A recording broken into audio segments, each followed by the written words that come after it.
So welcome back. तो यहाँ पे हमारा रहेगा lecture number 1 regarding your chemistry and chemistry में जो टॉपिक हम यहाँ पे पढ़ने जा रहे हैं it is basic concepts of chemistry. Clear? तो बेसिक कॉन्सेप्ट्स ऑफ केमिस्ट्री यहाँ पे आपका टॉपिक अगेन केमिस्ट्री की जैसी मैंने बात की, फिजिक्स के लेक्चर ऑलरेडी हमारे चल रहे हैं।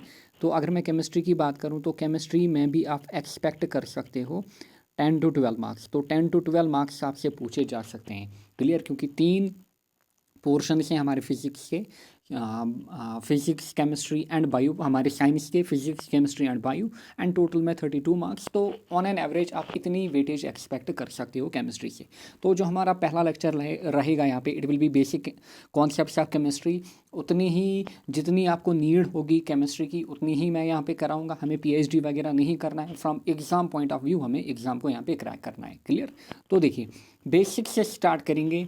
पहले हम देखेंगे यहाँ पे मैटर, फिर मैटर की यहाँ पे कंपोजिशन वगैरह, मैटर के अंदर क्या क्या चीज़ें आती हैं। देखिए मैटर हर एक को पता होगा क्योंकि क्लास 9th से ही हम पढ़ते हैं कि मैटर की डेफिनेशन क्या होती है। कि मैटर हमारे पास क्या होता है, एनीथिंग हमारे अराउंड जिसमें क्या हो, जिसमें मैस हो एंड वो ऑक्यूपाई करता हो स्पेस, यानी कि वो चीज़ जिसका पर्टिकुलर मैस हो एंड वो ऑक्यूपाई करता हो स्पेस को, एंड उस चीज़ को हम क्या बोलते हैं, मैटर। क्लियर?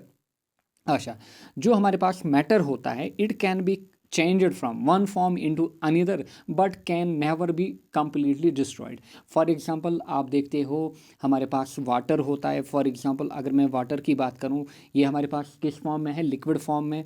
फिर अगेन अगर इसकी फ्रीजिंग वगैरह हो तो ये किस में चला जाता है, सॉलिड में चला जाता है, या फिर अगर आप इसको वेपर्स में कन्वर्ट करो तो यहाँ पे आपको क्लियरली नज़र आ रहा है कि ये एक फॉर्म से अनदर फॉर्म में जा रहा है, ये डिस्ट्रॉय नहीं हो रहा है। तो this is the basic definition of matter हमारे पास क्या होता है। देखिए अगर मैं अब मैटर की बात करूँ, जो मैटर हमारे पास होता है it is composite of atoms. अब एटम क्या होते हैं, मॉलिक्यूल क्या होता है, एलिमेंट क्या होता है, कंपाउंड क्या होता है, सभी की यहाँ पे हम बात करेंगे। देखिए अगर मैं मैटर को क्लासीफाई करूं तो मैटर में हमारे पास 2 क्लासिफिकेशन हैं। One is physical classification, may be ये आपको ब्लर यहाँ पे दिख रहा हो but I will read out. अच्छा, पहली जो क्लासिफिकेशन है इट इज़ फिजिकल क्लासिफिकेशन। दूसरी जो क्लासिफिकेशन है इट इज़ केमिकल क्लासिफिकेशन, यानी कि physical classification and chemical classification यहाँ पे मैटर की। अगर मैं फिजिकल क्लासिफिकेशन की बात करूँ, इसमें एक तो हमारे सॉलिड आएंगे, दूसरा यहाँ पे हमारे लिक्विड आएंगे, एंड साथ ही में हमारे गैस यहाँ पे आएंगे फिजिकल क्लासिफिकेशन में। यानी कि मैटर जो हमारे पास है ये 2 चीज़ों में हमारे पास क्लासीफाई है। One is physical classification and another is chemical. अब अगर मैं केमिकल की बात करूं, केमिकल जो होता है it is further divided into 2 things. पहला यहाँ पे हमारे पास मिक्सचर्स। क्लियर? पहला यहाँ पे मिक्सचर्स, दूसरा यहाँ पे प्योर सबस्टांस। क्लियर? अब अगर मैं मिक्सचर्स की बात करूँ, जो मिक्सचर्स हमारे पास होते हैं दे में बी होमोजीनियस और दे में बी हेटिरोजीनियस। यानी कि मिक्सचर्स जो होंगे ये भी फर्दर 2 पार्ट्स में डिवाइड होंगे, होमोजीनियस मिक्सचर और हेटिरोजीनियस मिक्सचर। होमोजीनियस मिक्सचर की अगर मैं बात करूं यहाँ पे हमारा सॉल्यूशन आएगा। हेटिरोजीनियस की अगर मैं बात करूं यहाँ पे हमारे फर्दर 2 ब्रांच आएंगे, one is suspension and another one is colloid. यहाँ पे आगे जाकर सभी को हम देखेंगे। देन अगर मैं प्योर सबस्टांस की बात करूँ, प्योर सबस्टांस में हमारे पास एक तो एलिमेंट होते हैं, दूसरे हमारे पास कंपाउंड होते हैं। जो एलिमेंट होते हैं दे में भी मेटल, नॉन मेटल और मेटलॉइड। अच्छा, जो कंपाउंड होते हैं दे में भी इनऑर्गेनिक और ऑर्गेनिक।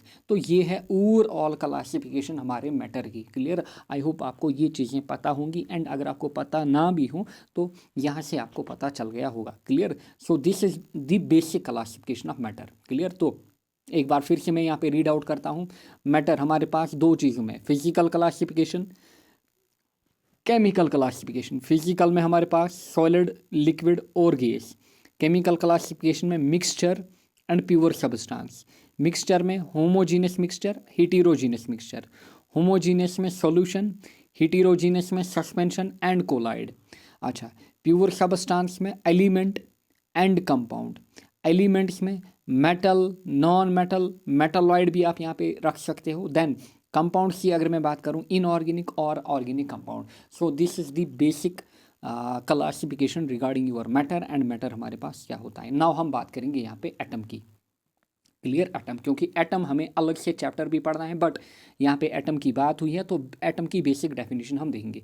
सो एटम हमारे पास क्या होता है, it is the smallest part of any matter, यानी कि जो हमारे पास मैटर होता है, मैटर का स्मॉलेस्ट पार्ट या फिर एलिमेंट का स्मॉलेस्ट पार्ट। क्लियर। अच्छा, एटम में हमारे पास क्या होता है, एटम में हमारे पास सेंटर में न्यूक्लियस होता है। क्लियर, सेंटर में न्यूक्लियस होता है। And you all know that जो हमारे पास न्यूक्लियस होता है इसमें हमारे पास प्रोटॉन्स होते हैं एंड न्यूट्रॉन्स होते हैं, positive protons and neutral protons. And इसको किसने फॉरवर्ड पुट किया था, इसको रदरफोर्ड ने फॉरवर्ड पुट किया था, जिसको हम आगे जाकर पढ़ेंगे जब हम एटॉमिक स्ट्रक्चर पढ़ेंगे। क्लियर, या फिर वाटरमेलन मॉडल इसको बोला जाता है। क्लियर, जो कि रदरफोर्ड ने फॉरवर्ड पुट किया था। क्लियर, तो जो कि पहली बार रदरफोर्ड ने फॉरवर्ड की पुट किया था। क्लियर, फिर जाके हम असल में किसको पढ़ते हैं, बोर एटॉमिक मॉडल को। क्लियर, बट रदरफोर्ड पहला जो क्रेडिट जाता है वो जाता है किसको, रदरफोर्ड को। इसी ने बोला था कि न्यूक्लियस के अंदर हमारे पास क्या होते हैं, प्रोटॉन्स और न्यूट्रॉन्स होते हैं। इससे पहले थॉमसन आया था एक्चुअली, जिसने डिफाइन किया था इलेक्ट्रॉन को, कैथोड रे एक्सपेरिमेंट वगैरह उसने किया था। बट बेसिकली जो हमारे पास वाटरमेलन मॉडल है, ये किसने बोला था कि न्यूक्लियस के अंदर प्रोटॉन एंड न्यूट्रॉन है, तो ये रदरफोर्ड ने कहा था। एंड साथ ही में जो आपको यहाँ पे न्यूक्लियस के अराउंड ये जो चीज़ें दिख रही हैं, इनको हम क्या बोलते हैं, इनको हम शेल्स बोलते हैं। क्या बोलते हैं, शेल्स बोलते हैं। एंड जो आउटर मोस्ट शेल होती है हमारे पास, उसमें हमारे कौन से इलेक्ट्रॉन्स होते हैं, वैलेंस इलेक्ट्रॉन। क्लियर, उसमें हमारे पास वैलेंस इलेक्ट्रॉन्स होते हैं। क्लियर, सो इलेक्ट्रॉन्स क्या करते हैं, इलेक्ट्रॉन्स यहाँ पे घूमते हैं किसके अराउंड, न्यूक्लियस के अराउंड, किन में, शेल्स वगैरह में। क्लियर, सो इसकी बात हम आगे जाकर करेंगे। अच्छा, अब यहाँ पे एक डेफिनेशन है न्यूक्लियन। न्यूक्लियन हमारे पास क्या होते हैं, न्यूक्लियन हमारे पास होते हैं number of protons plus neutrons, यानी कि प्रोटॉन और न्यूट्रॉन जो होते हैं ये कंबाइनली किनको बनाते हैं, न्यूक्लियंस को। एंड इसी को हम बोलते हैं मास नंबर भी, यही होता है किसी भी एलिमेंट का मास नंबर। अच्छा, अगर मैं नंबर ऑफ प्रोटॉन्स की बात करूँ, नंबर ऑफ प्रोटॉन्स किसको यहाँ पे स्पेसिफाई करता है, तो ये करता है एटॉमिक नंबर को। तो ये भी ऑब्जेक्टिव्स आपसे पूछे जाते हैं जब हम एटॉमिक स्ट्रक्चर पढ़ेंगे, चाहे हमारा केमिस्ट्री हो। एंड फिजिक्स में भी हमें एटम को पढ़ना है, कहाँ पे, 12th वाले पोर्शन में सब चीज़ें डिटेल में हम कवर करेंगे। क्लियर। अच्छा, और कुछ चीज़ें यहाँ पे आप याद रखेंगे from exam point of view, काफ़ी ज़्यादा इन चीज़ों को पूछा जाता है। क्लियर, प्रोटॉन की अगर मैं बात करूँ तो प्रोटॉन का भी क्रेडिट किसको जाता है, रदरफोर्ड को जाता है। क्लियर। अच्छा, गोल्डस्टीन को भी जाता है, बट गोल्डस्टीन जो था इसने पहली बार बोला कि प्रोटॉन कुछ चीज़ होती है, बट मेनली फिर इसको इसका जो फुल फ्लेज क्रेडिट जाता है वो जाता है किसको, रदरफोर्ड को। सो अगर आपको एग्जाम में दोनों पूछे जाएं कि प्रोटॉन के रिलेटेड कौन सा साइंटिस्ट यहाँ पे हमारे पास है, रदरफोर्ड, गोल्डस्टीन, सो अगर आपको दोनों ऑप्शन में दिए जाए तब जाकर आप किसको टिक करोगे, यहाँ पे रदरफोर्ड को। देन न्यूट्रॉन का क्रेडिट किसको जाता है, चैडविक को जाता है। देन अगर मैं इलेक्ट्रॉन की बात करूँ, अभी मैंने आपको बोला था इलेक्ट्रॉन को किसने डिफाइन किया था, तो इसको डिफाइन किया था जे थॉमसन ने। क्लियर। अच्छा, तो इन चीज़ों का आप ध्यान रखेंगे, काफ़ी ज़्यादा ये एग्ज़ाम्स में पूछे जाते हैं। जो जॉब एग्ज़ाम होते हैं हमारे, जॉब एग्ज़ाम्स में आपसे यही चीज़ें पूछी जाती हैं। JKSSB का एग्ज़ाम हो, KS का एग्ज़ाम हो, स्टाफ सिलेक्शन, कोई भी एग्ज़ाम आप उठाओ, कोई भी जॉब ओरिएंटेड एग्ज़ाम, वहाँ पे आपसे बेसिक चीज़ें पूछी जाती हैं। क्लियर। सो नेक्स्ट बात करेंगे हम मॉलिक्यूल की।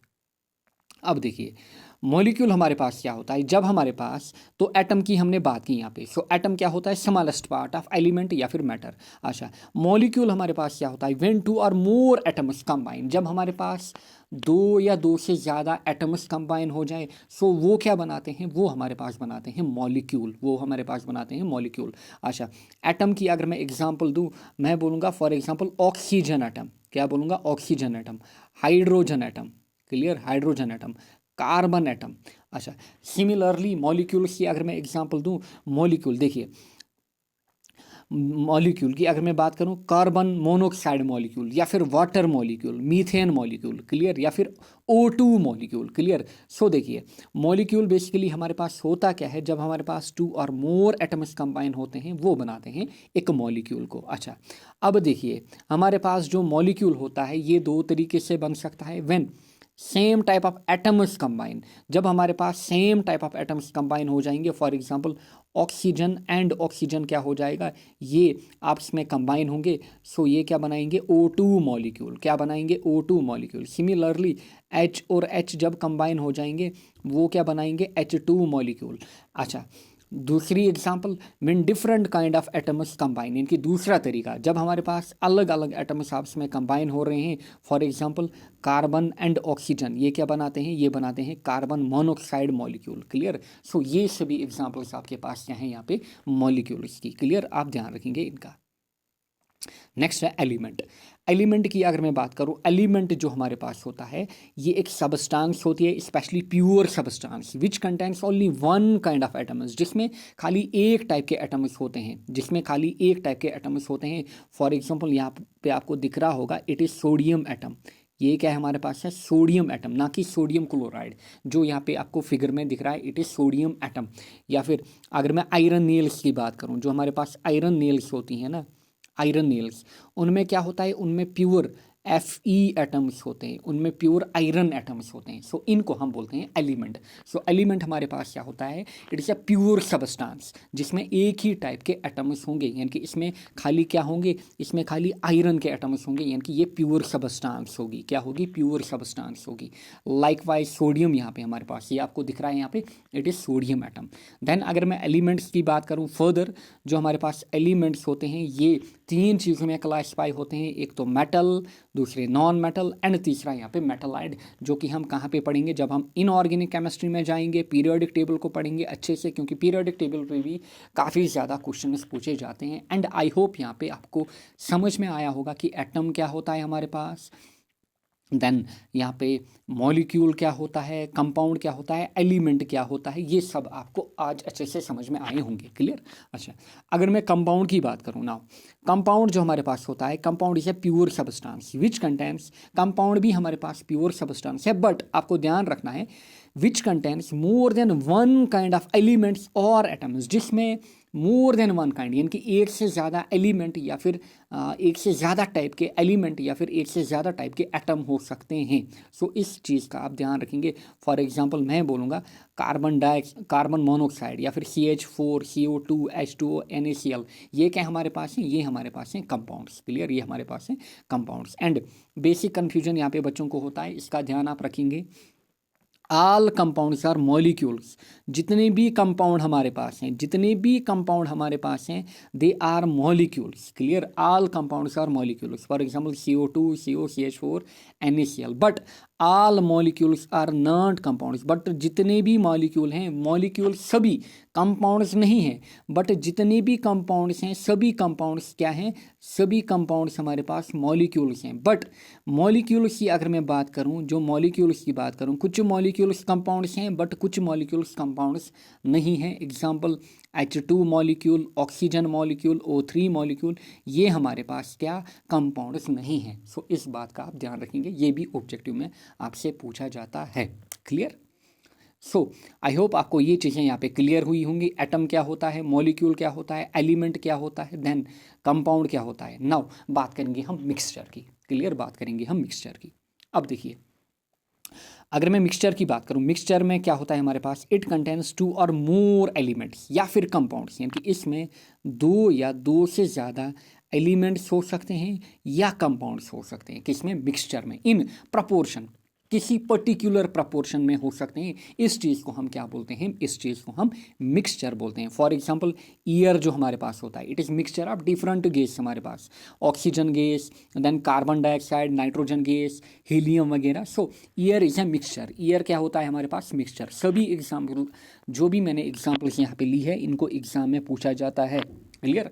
सो बेसिक चीज़ों का आप ध्यान रखेंगे। एंड ऑलरेडी मैंने आपको बोला है, हमें 9th to 12th केमिस्ट्री को कवर करना है। सो इसमें आपको क्या छोटी से छोटी चीज़ें भी पढ़नी होंगी एंड बड़ी सी बड़ी चीज़ें भी पढ़नी होगी। बट मैं आपको एक चीज़ सजेस्ट करूंगा कि ज़्यादा अपने जो बेसिक कॉन्सेप्ट हैं, बेसिक फंडामेंटल चीज़ें हैं, उन पे फोकस करें, क्योंकि जॉब एग्जाम्स में आपसे वही चीज़ें ज़्यादा पूछी जाती है। क्लियर।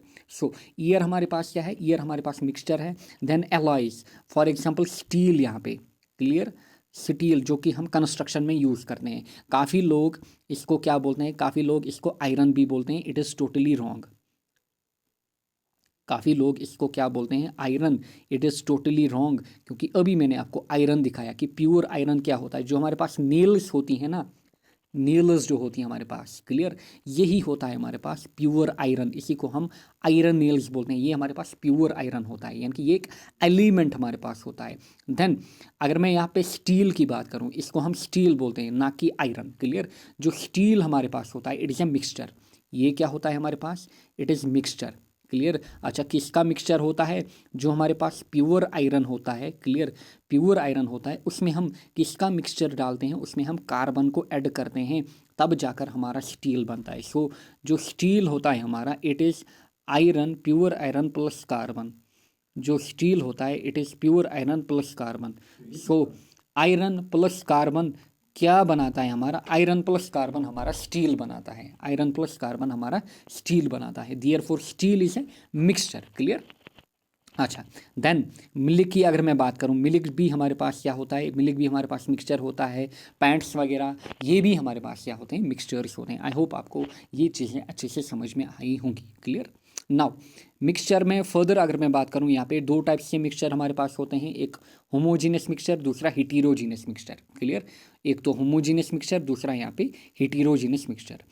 जो होमोजीनियस मिक्सचर्स होते हैं हमारे पास, क्लियर, होमोजीनियस, इसमें हमारे पास क्या आता है, सोल्यूशन या फिर ट्रू सोल्यूशन की अगर मैं बात करूं, इसमें हमारे पास क्या आता है, सॉल्यूशन या फिर ट्रू सोल्यूशन। फॉर एग्जांपल ये आपको यहाँ पे हो गया, या फिर ये चीज़ें हो गई, या फिर कोक की बोतल आप ले लो, क्लियर, या फिर यहाँ पे आप लीजिए ब्रास को, क्लियर, या फिर स्टील को। अगर मैं आपको बोलूँ जो ब्रास होता है हमारे पास, इट इज़, जो ब्रास होता है हमारे पास, it is a mixture but it is a solution actually. Brass जो होता है ये किसका बना हुआ होता है, copper plus zinc.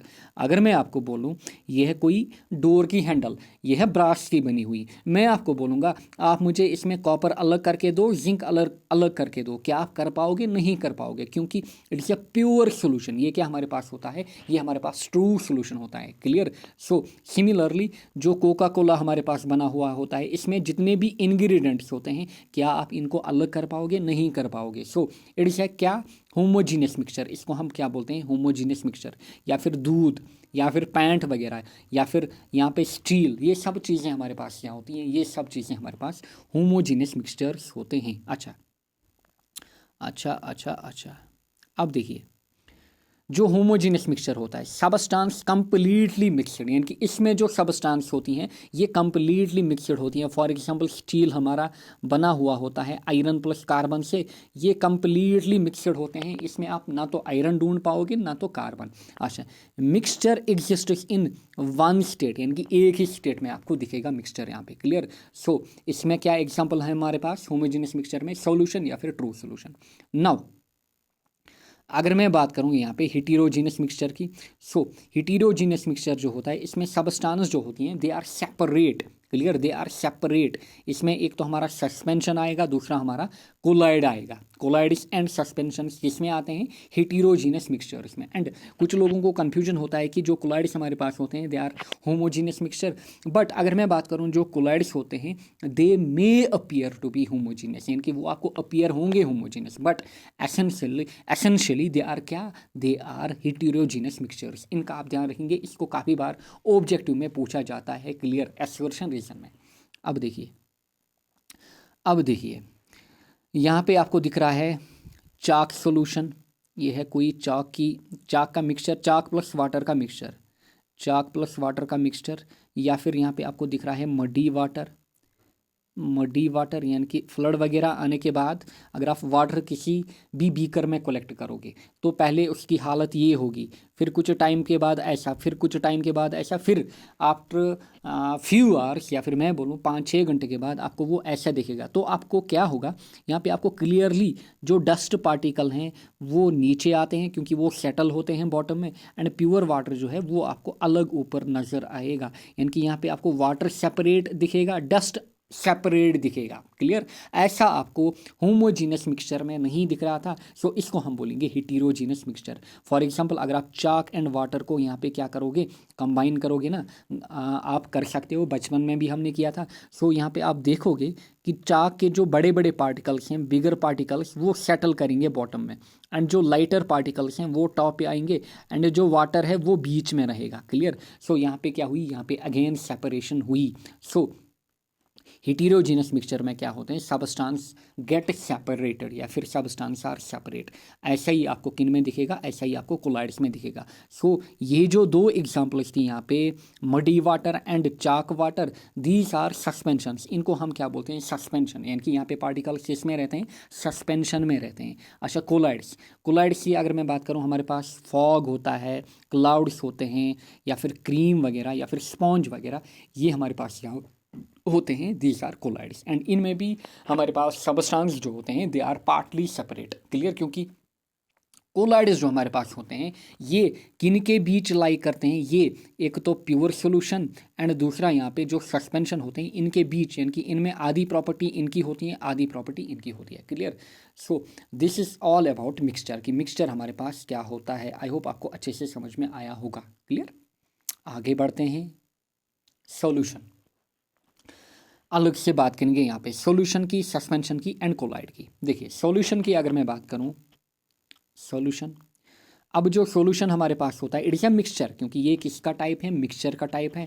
When one or more solutes get dissolved in a solvent, for example हमारे पास शुगर है, शुगर हमारे पास क्या होता है, शुगर हमारे पास सॉल्यूट होता है। एंड अगर मैं वाटर की बात करूं, वाटर हमारे पास क्या होता है, सॉल्वेंट होता है। एंड सभी को पता होगा कि बचपन से ही हमने पढ़ा हुआ है कि वाटर हमारे पास क्या होता है, यूनिवर्सल सॉल्वेंट होता है, क्लियर। सो सॉल्यूशन में हमारे पास दो पार्ट्स होते हैं, सॉल्यूट एंड सॉल्वेंट, क्लियर। सो जब आप इनको क्या करोगे, इनको आप मिक्स करोगे, सो आफ्टर सम टाइम होगा क्या, यहाँ पे हमारी शुगर सॉल्यूशन बनेगी, क्लियर, शुगर सॉल्यूशन बनेगी। एंड ये आपको प्योर नज़र आएगी यहाँ पे इनका, या फिर मैं बोलूँ ये कंप्लीटली मिक्सड होंगे, क्या होंगे, कंप्लीटली मिक्स होंगे आपस में, क्लियर। सो इसका ध्यान आप रखेंगे। सो सॉल्यूशन कह लो आप या true solution, solution is a homogeneous mixture. Solution हमारे पास क्या होती है, होमोजीनियस मिक्सचर। यही ऑब्जेक्टिव्स आपसे एग्जाम्स में पूछे जाते हैं। जितने भी पॉइंट्स यहाँ पे मेंशन किए हैं मैंने, इनको एग्जाम्स में कहीं ना कहीं पूछा जा चुका है, क्योंकि यहाँ पे पॉसिबल नहीं है मेरे लिए कि आपको एक एक ऑब्जेक्टिव कराऊँ, क्लियर, क्योंकि थाउजेंड्स ऑफ ऑब्जेक्टिव्स पड़े हुए हैं जो कि जॉब एग्जाम्स में आए हैं, जो कि मेरे पास हैं। एंड जो भी चीज़ें मैंने यहाँ पे मेंशन की हैं, हर एक पॉइंट आपका ऑब्जेक्टिव बनता है, क्लियर। अच्छा, अगर मैं इसके पार्टिकल्स की बात करूं, सॉल्यूशन के पार्टिकल्स की बात करूं, इसमें जो पार्टिकल्स होते हैं they are very small. And कितने स्मॉल होते हैं, they are smaller than 1 nanometre, यानी कि 1 नैनोमीटर से कम होते हैं। एंड अगर मैं 1 नैनोमीटर की बात करूं, 1 नैनोमीटर हमारे पास होता है 10⁻⁻9 मीटर, यानी कि काफ़ी छोटे पार्टिकल्स होते हैं किसमें, यहाँ पे सॉल्यूशन में। यानी कि सॉल्यूशन में बेसिकली आपको जब आप नेकड आई से देखोगे, इसमें आपको पार्टिकल्स दिखेंगे भी नहीं, क्लियर, इसमें आपको पार्टिकल्स दिखेंगे भी नहीं, क्लियर। हेंस, हेंस यहाँ पे देखिए, hence particles are not visible किसमें, एक सॉल्यूशन में, क्लियर। देयरफॉर जो सॉल्यूशन होता है हमारे पास, ये टेंडाल इफेक्ट को शो नहीं करता है। बाकी रही बात किनकी, जो हमारे पास हिटेरोजीनस सबस्टांस होते हैं या फिर हिटेरोजीनस मिक्सचर्स होते हैं, कोलाइड्स होते हैं या फिर सस्पेंशन होते हैं, वो टेंडाल इफेक्ट को शो करते हैं, क्लियर। आगे बढ़ते हैं, सस्पेंशन की बात करते हैं। यहाँ पे सस्पेंशन क्या होता है हमारे पास, हिटेरोजीनस मिक्सचर, क्लियर, नोट्स को अच्छे से मेंटेन करना। सस्पेंशन हमारे पास क्या होता है, हिटेरोजीनस मिक्सचर। एंड इसमें जो पार्टिकल साइज होता है it is greater than 10⁻⁻7 metre, clear. अच्छा, यहाँ पे हमारे सॉल्यूशन में कितना था, it was less than 10⁻⁻9 metre. And यहाँ पे कितना, 10⁻⁻7 मीटर, किस केस में, सस्पेंशन के केस में। एंड जो सस्पेंशन हमारे पास होते हैं ये टेंडाल इफेक्ट को शो करते हैं। टेंडाल इफेक्ट क्या होता है, बचपन में ही आपने पढ़ा होगा कि आप आगे कुछ सॉल्यूशन वगैरह लेते हो, मिक्सचर लेते हो, फिर एक साइड से आप टॉरिश वगैरह या फिर लाइट वगैरह उसमें पुट करते हो। अगर आपको पार्टिकल्स वहाँ पे विजिबल होंगे, सो लाइट जो होगी उसकी पाथ वहाँ पे ब्लॉक होगी, वही हमारे पास क्या कहलाता है, टेंडाल इफेक्ट है। सो ये टेंडाल इफेक्ट को शो करता है कौन, सस्पेंशन हमारे पास। एग्जाम्पल है यहाँ पे चाक पाउडर, चाक पाउडर का यहाँ पे सॉल्यूशन किसमें, वाटर के साथ, या फिर मडी वाटर हमारे पास जो है, दीज आर सस्पेंशंस, क्लियर। यहाँ पे आपको क्लियरली दिख रहा है कि इसमें आपको क्लियरली नज़र आएगा जो भी सॉलिड पार्टिकल्स होंगे, इसमें सैंड होगा या फिर इसमें ग्रेवल वगैरह होगा, वो नीचे सेटल होगा, वो आपको अलग से नज़र आएगा। एंड पानी आपको अलग से नज़र आएगा, क्लियर। सो इसको हम बोलते हैं सस्पेंशन। नेक्स्ट हमारे पास कोलाइड। अब जो कोलाइड हमारे पास होते हैं, कोलाइड क्या होता है, इट इज़ ए हिटेरोजीनस मिक्सचर। ये भी हमारे पास क्या होता है, हिटेरोजीनस मिक्सचर। एंड इसमें जो पार्टिकल साइज होता है, देखिए 10⁻⁹ अभी हमने देखा किस केस में, सॉल्यूशन के केस में, एंड ग्रेटर देन 10⁻⁷ मीटर किस केस में देखा, सस्पेंशन के केस में।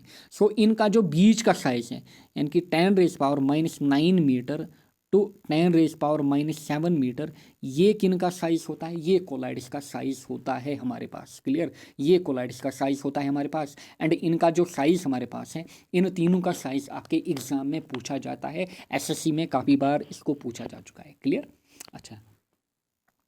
नाउ अगर मैं बात करूं कोलाइड्स की, ये क्या शो करते हैं, ये भी टेंडॉल इफेक्ट शो करते हैं। अच्छा, एग्जांपल की अगर मैं बात करूं, इसमें इंक आएगा, मिल्क आएगी, मिस्ट आएगा, फॉग, क्रीम, ये सभी हमारे पास क्या हैं, ये सभी हमारे पास कोलाइड्स हैं। क्लियर।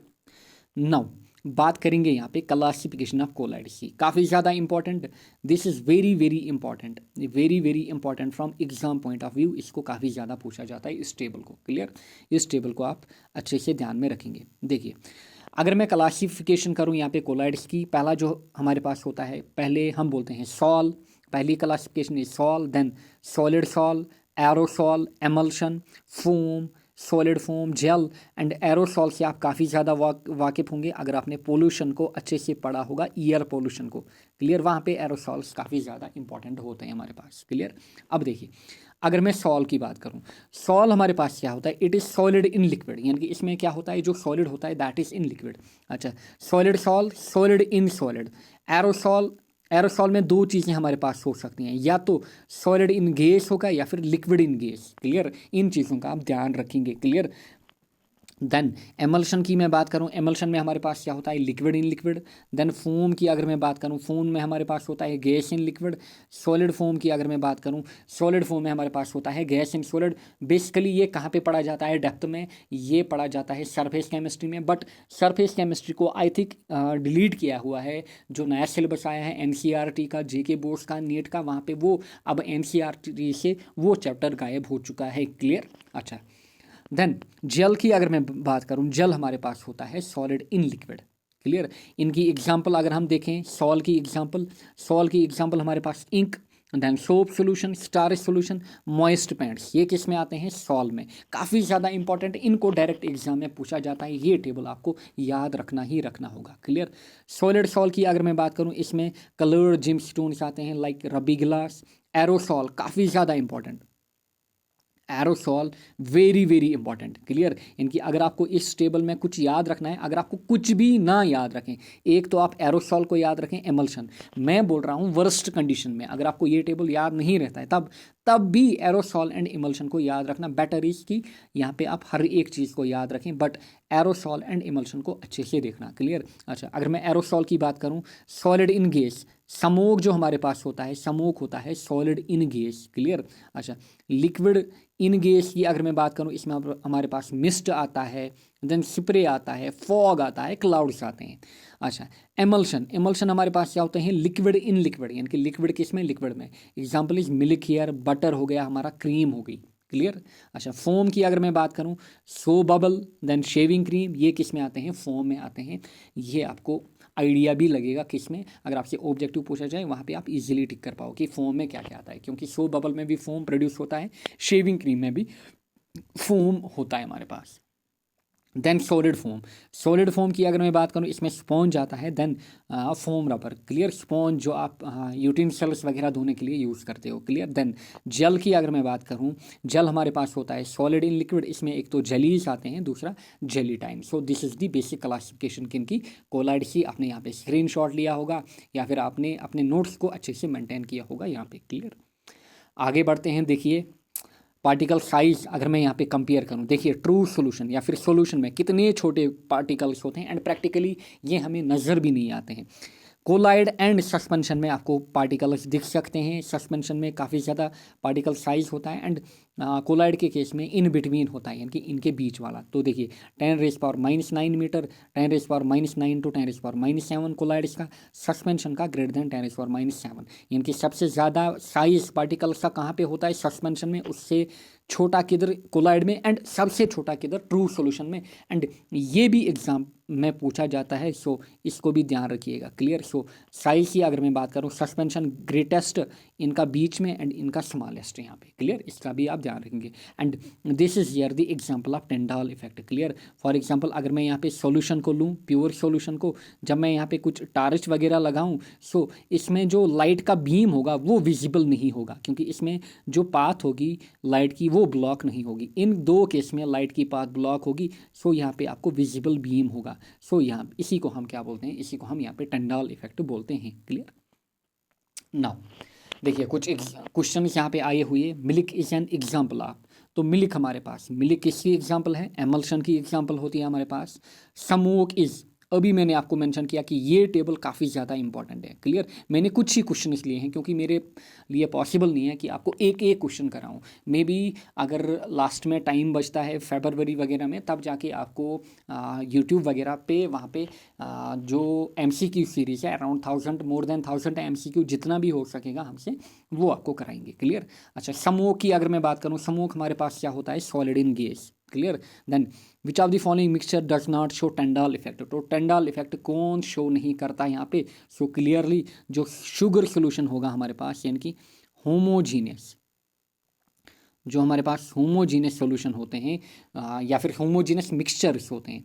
मिक्सचर की अगर मैं बात करूं, जो हमारे पास होमोजीनियस मिक्सचर होते हैं, फॉर एग्जांपल शुगर सोल्यूशन या फिर साल्ट सोल्यूशन, ये टेंडाल इफेक्ट को शो नहीं करेंगे। बाकी जितनी भी एग्जांपल हैं यहाँ पे वो टेंडाल इफेक्ट को शो करेंगे। नेक्स्ट है यहाँ पे लॉ ऑफ केमिकल कॉम्बिनेशन। देखिए 5 लॉ हमारे पास हैं basically law of chemical combination में। पहला हमारे पास law of conservation of mass, then law of constant proportion, law of multiple proportion, law of reciprocal proportion and Gay Lussac's law. Basically अगर हम अपने 9th की बात करें, जब हम अपने क्लास 9th में होते हैं, वहाँ पे हम 2 लॉज को पढ़ते हैं। One is law of conservation of mass and दूसरा होता है हमारे पास law of constant proportion. But यहाँ पे हम 5 को पढ़ेंगे। क्लियर। तो देखिए क्योंकि हमें बहुत 9th to 12th यहाँ पे ध्यान में रखना होगा। क्लियर। अब देखिए law of conservation of mass, law of conservation of mass simple भाषा में ये क्या कहता है। देखिए पहले आपसे ये क्वेश्चन पूछा जाता है किसने दिया, तो law of conservation of mass हर एक को पता होगा, एंटोनियो लावोजियर ने दिया था। एंड डेट भी आपसे पूछी जाती है, यू वोंट बिलीव कि जो जॉब एग्जाम्स होते हैं इसमें ये चीज़ भी पूछी जाती है कि कब दिया, 1774 में लावोजियर ने दिया। क्लियर। सो ये क्या कहता है, पहले मैं स्टेटमेंट पढ़ता हूँ फिर मैं सिंपल भाषा में आपको बताऊंगा। It states that matter can neither be created nor destroyed during any physical और chemical change, the total mass of reactants is equal to total mass of product. तो सिंपल भाषा में अगर हमारे पास कोई केमिकल रिएक्शन हो रही है, फॉर एग्जांपल मेरे पास है यहाँ पे हाइड्रोजन, चलिए हाइड्रोजन प्लस यहाँ पे ऑक्सीजन, ये हमें क्या देता है, ये हमें देता है H2O। क्या देता है हमें, H2O। अब देखिए जो हाइड्रोजन होता है हमारे पास इस रिएक्शन में ये कितना होता है, इट इज़ 2 ग्राम। एंड जो हमारे पास ऑक्सीजन होता है ये कितना होता है, 16 ग्राम। एंड टोटल में हमारे पास जो वाटर मॉलिक्यूल बनता है ये कितना बनता है, 18 ग्राम का। सो अगर आप देखोगे यहाँ पे रिएक्टेंट्स जो हमारे पास हैं इनका जो मैस है, सो मैं बोलूँगा मैस ऑफ रिएक्टेंट्स जो हमारे पास है it is equal to mass of products. Clear. या फिर प्रोडक्ट यहाँ पे। Clear. So this is the law of conservation of mass, यानी कि mass can neither be created not destroyed. So किसने बोला था, एंटोनियो लावोजियर ने। एंड इसको काफ़ी ज़्यादा पूछा जाता है जॉब एग्जाम्स में। Clear. Next law of constant proportions या फिर definite proportions. Clear. So law of constant proportion या फिर डेफिनेट प्रपोर्शन की अगर मैं बात करूं, किसने दिया था, जे प्रॉस्ट ने या फिर जोसेफ प्रॉस्ट ने। कब, 1799। डेट को ध्यान में रखिएगा, 1799 में इसने दिया था। क्लियर। अच्छा ये क्या बोलता है, ये बोलता है कि given compound always contains exactly the same proportion of element by wait. For example अभी मैंने जो आपको एग्जाम्पल दिखाई थी वाटर की, फॉर एग्जाम्पल वाटर हमारे पास, क्लियर, यहाँ पे ये देगा हमें हाइड्रोजन प्लस यहाँ पे किसको, ऑक्सीजन को यहाँ पे। एंड यहाँ पे मैंने आपको बोला कि इस रिएक्शन में हमारे पास 2 gram hydrogen and 16 gram oxygen use होता है। एंड अगर मैं इनका रेशो यहाँ पे निकालूँ, ये ऑलवेज कितना होगा, 1:8। सो आप यहाँ पे रेशियो निकालिए 2/16। 2/16 कितना होगा हमारे पास, 1/8, या फिर इसको हम बोलेंगे 1:8। यानी कि हमेशा जो वाटर बनेगा वो इसी रेशियो से बनेगा, 1:8 रेशियो से बनेगा हमारे पास। क्लियर। नेक्स्ट हमारे पास है law of multiple proportion. And पहले दो जो हैं लॉ ऑफ केमिकल कम्बिनेशन, इसको काफ़ी ज़्यादा एग्जाम में पूछा जाता है, and law of constant proportion, क्योंकि ये ऑलरेडी 9th में ही होते हैं दोनों लॉस, इसलिए इनको ज़्यादा ध्यान में रखिएगा as compare to other 3। Clear, इनको काफ़ी ज़्यादा पूछा जाता है एग्जाम में।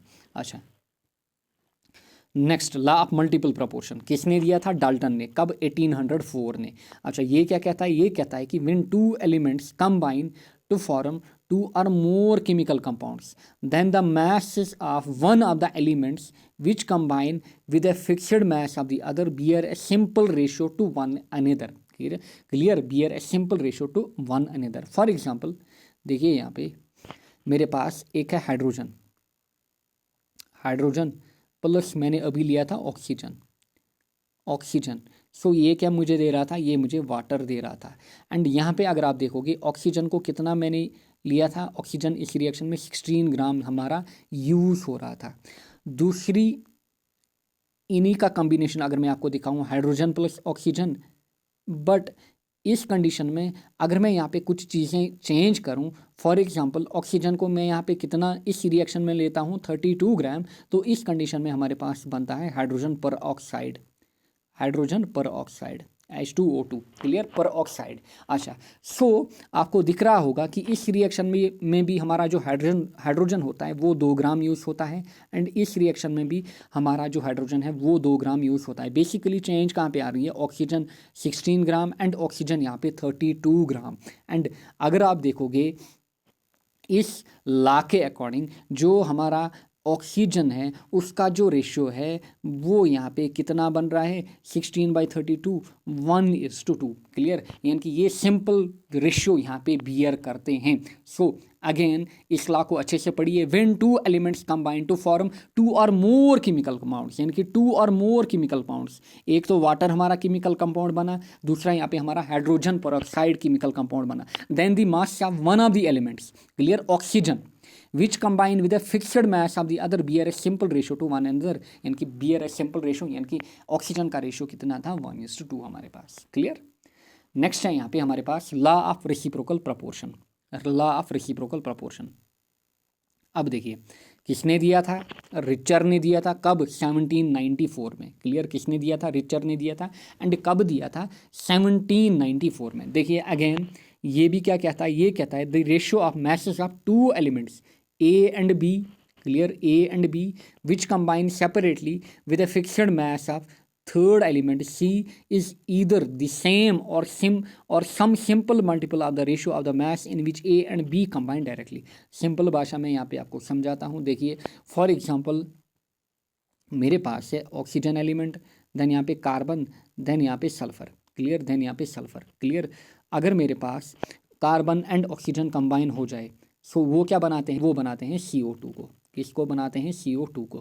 क्लियर, एंड अगर मैं इस रिएक्शन में देखूं, क्लियर, इस रिएक्शन में अगर देखूं जो हमारे पास कार्बन यूज़ होता है, क्लियर, जो हमारे पास कार्बन यूज़ होता है ये होता है हमारे पास 12 ग्राम, एंड जो ऑक्सीजन होता है हमारे पास it is 32 gram. Clear, oxygen is 32 gram यहाँ पे। क्लियर, अच्छा, सिमिलरली अगर मैं यहाँ पे बात करूँ ऑक्सीजन एंड सल्फर, ये क्या बनाते हैं? ये बनाते हैं SO2 को। क्लियर, ये बनाते हैं SO2 को। And similarly carbon and sulphur, clear, ये किसको बनाते हैं? ये बनाते हैं CS2 को। ये किसको बनाते हैं? CS2 को। देखिए अगर मैं SO2 की बात करूँ, SO2 में हमारे पास जो सल्फ़र होता है it is 32 gram, and oxygen again इसमें कितना होता है? ऑक्सीजन इसमें भी 32 ग्राम होगा। CS2 को देखिए, CS2 में जो हमारे पास कार्बन होता है इट इज़ 12 ग्राम यहाँ पे, एंड जो इसमें S2 होगा it will B 64 gram, it will B 64 ग्राम। सो अगर आप यहाँ पे देखोगे, अगर आप इन दो को उठाओगे CO2 एंड SO2 को यहाँ पे, क्लियर, CO2 एंड SO2 को यहाँ पे, या फिर आप यहाँ पे CS2 एंड यहाँ पे CO2 को उठाओ, for example CO2 and CS2 को उठाओ यहाँ पे, ध्यान से देखिए इसमें क्या आ रहा है? CO2 में हमारे पास जो रेशियो आ रहा है इट इज़ यहाँ पे 12:32 एंड CS2 में हमारे पास जो रेशियो आ रहा है इट इज़ 12:64। और अगर मैं यहाँ पे कह लूँ, सो अगर मैं इन दो का रेशियो ले लूँ, अब अगर मैं इन दो का रेशियो ले लूँ, क्योंकि हमारे पास ये क्या बोल रहा है कि A and B, clear, A and B combine, clear, A and B. So इसको मैं लूँगा यहाँ पे सी। सो देखिए यहाँ पे I can write it as, यहाँ पे इनका रेशियो ले लीजिए। सो 12 डिवाइड बाई 32, अच्छा होल डिवाइड बाई करिए यहाँ पे किससे, 12 बाई 64। सो ये क्या बनेगा हमारे पास, ये बनेगा 12 और 12 गया, सो ये बनेगा 64 by 32। It will come out to be 2/1। So this is basically the law of reciprocal proportion, यानी कि इस प्रपोर्शन में ए और बी मिलेंगे एंड ये किसको बनाएंगे, ये सी को बनाएंगे, clear. Next is Gay-Lussac's law of gaseous volume, Gay-Lussac's law of gaseous volume. So again किसने दिया था, Gay-Lussac ने दिया था, कब, 1808 में। ये क्या बोलता है, ये बोलता है कि व्हेन gases combine, क्लियर, और produced in a chemical reaction they do so in simple ratio by volume provided all the gases are at same temperature and pressure। यानी कि अगर गैस हमारे पास कंबाइन हो रहे हैं या फिर केमिकल रिएक्शन कर रहे हैं, ये करते हैं ये सब चीज़ें किसमें, सिंपल रेशियो में, किसमें, सिंपल रेशियो में। फॉर एग्जांपल मेरे पास है हाइड्रोजन, हाइड्रोजन प्लस यहाँ पे ऑक्सीजन, क्लियर। ये क्या दे रहे हैं मेरे को, ये दे रहे हैं मेरे को H2O, यानी कि वाटर वेपर। चलिए वेपर आप बोलिए, वाटर वेपर दे रहे हैं, क्या दे रहे हैं, वाटर वेपर। सो इसमें क्या होता है बाई वॉल्यूम, अगर मैं बात करूँ, हाइड्रोजन कितना हम लेते हैं 100 ml एंड ऑक्सीजन कितना हम लेते हैं 50 ml। सो अगर मैं इसकी बात करूं यहाँ पे, इनका जो रेशियो हमारे पास है, इनका जो रेशियो हमारे पास है, इट इज़ 2:1, यानी कि 100 डिवाइड बाई 50 कितना होगा, ये होगा 2:1। सो जो हमारे पास ये ला कहता है कि, ये कहता है कि जो गैसेस कंबाइन होते हैं या फिर प्रोड्यूस होते हैं, they do so in simple ratio, clear, simple ratio by volume, but किस में, वॉल्यूम में, क्योंकि यहाँ पे हमने mls लिए, क्लियर। सो ये कहता है Gay-Lussac's law at constant temperature and pressure, but हमने कॉन्स्टेंट क्या रखना है, टेम्परेचर एंड प्रेशर जो हमें रखना है वो हमें कॉन्स्टेंट रखना है, क्लियर। सो ये हुए हमारे पास बेसिक 5 लॉज यहाँ पे। नेक्स्ट बात करेंगे हम एवोगैड्रो लॉ की। देखिए एवोगैड्रो लॉ, एवोगैड्रो लॉ क्या कहता है, ये कहता है कि at same temperature and pressure, clear. So temperature and pressure again हमने क्या रखा है, कांस्टेंट रखा है। Equal volume of gases contain equal number of molecules, यानी कि इक्वल नंबर ऑफ गैसेस हमारे पास जो होते हैं वो क्या कंटेन करते हैं, वो equal number of molecules contain करते हैं। फॉर एग्जांपल जो हमारे पास हाइड्रोजन होता है, हमारे पास H2O होता है, क्लियर। H2 वाटर की अगर मैं बात करूँ, H2O, इसमें एक हाइड्रोजन ऑक्सीजन, ये बनाते हैं किसको, H2O को। अच्छा बाई वॉल्यूम अगर मैं ले लूँ, सो मैं यहाँ पे वॉल्यूम को कंसिडर करूँ, यानी कि 3D बॉडी होगी हमारे पास, वॉल्यूम। सो अगर मैं यहाँ पे ले लूँ 1 volume of hydrogen, clear. So अगर मैं यहाँ पे ले लूँ 1 volume of hydrogen, similarly plus 1 volume of hydrogen, 1 volume of hydrogen plus यहाँ पे 1 वॉल्यूम ऑफ ऑक्सीजन, प्लस यहाँ पे 1 वॉल्यूम ऑफ ऑक्सीजन। सो यहाँ पे मुझे क्या बनेगा, यहाँ पे मुझे बनेंगे 2 वॉल्यूम्स ऑफ वाटर वेपर या फिर 2 वॉल्यूम्स ऑफ वाटर। सो यहाँ पे मुझे क्या बनेंगे, यहाँ पे मुझे 2 वॉल्यूम्स ऑफ वाटर बनेंगे, क्लियर, या फिर water vapour, 2 volumes of water बनेंगे या फिर वाटर वेपर, क्लियर। क्योंकि हमारे पास ये होता है ऐसे, H और H किसके साथ कंबाइन होता है, ऑक्सीजन के साथ। यहाँ पे हमारे पास क्या बनता है, H2O, clear, H2O। So this is Avogadro law. Next बात करेंगे यहाँ पे हम डाल्टन्स एटॉमिक थ्योरी की, डाल्टन्स एटॉमिक थ्योरी की। अच्छा डाल्टन्स एटॉमिक थ्योरी, अच्छा एवोगैड्रो लॉ जो है ना, जो हमारे पास होता है बेसिकली जब हम लेते हैं 22.4 लीटर एट STP। अगर आपने एक चीज़ पढ़ी होगी, जो हमारे पास 22.4 litres of any gas at STP होता है, क्लियर, जो कि इक्वल टू होता है मॉलिक्यूलर मास, जिसकी हम आगे बात करेंगे। सो ये आइडिया किसने दिया था, या फिर इसका जो कॉन्सेप्ट है ये किसने दिया था, ये एवोगैड्रो ने दिया था, क्लियर। आगे जाकर हम इसकी बात करेंगे। देखिए डाल्टन्स एटॉमिक थ्योरी हर एक ने अपने क्लास 9th से ही पढ़ी होगी। तो कब आई थी, 1808 में, किसने दी थी, डाल्टन ने। सो इसके कुछ पोस्टुलेट्स हैं यहाँ पे। फॉर एग्जांपल इसने कहा था जो हमारे पास मैटर होता है कॉन्सेप्ट ऑफ इनडिविजिबल एटम्स, कि जो मैटर हमारे पास होता है it consist of indivisible atoms, clear. अच्छा बाद में यही पोस्टुलेट इसका मेन ड्रॉबैक बना था, क्योंकि हमारे पास जो एटम होता है वी ऑल नो दैट इसमें स्मॉलेस्ट पार्टिकल्स होते हैं हमारे पास, इलेक्ट्रॉन, प्रोटॉन, न्यूट्रॉन वगैरह। सो इसने क्या बोला था, एटम हमारे पास होता है इनडिविजिबल। अच्छा next postulate, all the atoms of a given element है आइडेंटिकल प्रॉपर्टीज इंक्लूडिंग मास, यानी कि जितने भी एटम्स हमारे पास होते हैं ऑफ ए गिवन एलिमेंट है आइडेंटिकल प्रॉपर्टीज इंक्लूडिंग मास। अच्छा, atoms of different elements differ in mass, then compounds are formed when two atoms of different elements combine in a fixed ratio, यानी कि जो हमारे पास कंपाउंड्स होते हैं वो form होते हैं जब हमारे पास एलिमेंट्स जो होते हैं वो कंबाइन होते हैं किसमें, एक फिक्स्ड रेशो में। क्लियर, एक फिक्स्ड रेशो में। क्लियर। सो बेसिकली अगर आप ओवरऑल व्यू देखो इसका, सो इसने बोला था जो हमारे पास एलिमेंट्स होते हैं they are composed of atoms, यानी कि इसका जो बेसिक कॉन्सेप्ट था जो हमारे पास एलिमेंट्स होते हैं they are composed of atoms यहाँ पे। क्लियर। अच्छा, नेक्स्ट इसने बोला कि जो हमारे पास केमिकल रिएक्शंस होते हैं इन्वॉल्व रीऑर्गेनाइजेशन ऑफ एटम्स, यानी कि जो केमिकल रिएक्शंस होते हैं वो रीऑर्गेनाइजेशन करते हैं कि इनका एटम्स का, एंड जो एटम्स हमारे पास होते हैं they neither can be created not destroyed in a chemical reaction. Clear. So ये सब चीज़ें किसने बोली थी, डाल्टन ने। बट इसके जो मेजर ड्रॉबैक्स हैं या फिर इसका जो मेन ड्रॉबैक है जो इसने बोला था, जो एटम हमारे पास होता है या फिर मैटर जो होता है it consist of indivisible atoms, but जो एटम होता है हमारे पास इसमें हमारे पास स्मॉलेस्ट पार्टिकल्स होते हैं, इनके ये पार्टिकल्स में डिवाइड होता है किन में, इलेक्ट्रॉन्स, प्रोटॉन्स, न्यूट्रॉन्स में। क्लियर। सो ये था इसका मेजर ड्रॉबैक। एंड साथ ही में जो डाल्टन्स थ्योरी है इट कुड नॉट, अच्छा डाल्टन्स थ्योरी ये अलग से आप याद रखेंगे, ये इसका ड्रॉबैक नहीं है, ये अलग से आप याद रखेंगे, this is the major drawback. Dalton's theory could explain the laws of chemical combination, यानी कि डाल्टन ने क्या किया, इसने एक्सप्लेन किया किनको, जो लॉस ऑफ केमिकल कॉम्बिनेशन है उसको ये अच्छे से एक्सप्लेन कर पाया। क्लियर। अच्छा, ये हो गया डाल्टन्स एटॉमिक थ्योरी। नेक्स्ट हमारे पास है यहाँ पे atomic mass, molecular mass and molar mass. Atomic mass, molecular mass and molar मास। देखिए एटॉमिक मास की ये डेफिनेशन आपने पढ़ी होगी कि it is the number of times an atom of that element is heavier than an atom of carbon taken as 12। Simple definition जो मैं आपको यहाँ पे बताऊंगा, एटॉमिक मास हमारे पास क्या होता है,